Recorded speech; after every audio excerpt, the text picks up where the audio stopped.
வணக்கம் ஃப்ரெண்ட்ஸ். இந்த வீடியோ என்ன வீடியோ தெரியுமா? நம்ம வீட்டில் இருக்கிற முருங்கை மரத்தில் முருங்கைக்காய் பறிக்கலாம். மாமா பறிச்சிட்டு இருக்காங்க.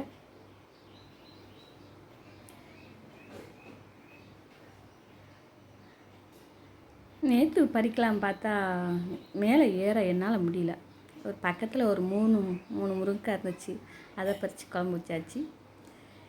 இன்றைக்கி முருங்கைக்காய் பறித்து சாம்பார் வைக்கலாம். இன்றைக்கி செவ்வாய்க்கிழமை, இன்றைக்கி சாம்பார் வைக்கலாம் ஃப்ரெண்ட்ஸ். நீங்களும் உங்கள் வீட்டில் ஒரு முருங்கை மரம் வளங்க. நம்ம எப்போல்லாம் தேவைப்படுதோ அப்போல்லாம் முருங்கைக்காய் பிடிக்கலாம், கடைக்கு போக வேண்டியதில்லை இல்லையா? ஒரு முருங்கை இந்த பக்கம் ஒரு முருங்கைக்காய் இருக்குது, பறித்து முடித்தாச்சு. எல்லாமே பறித்து முடித்தாச்சு ஃப்ரெண்ட்ஸ்.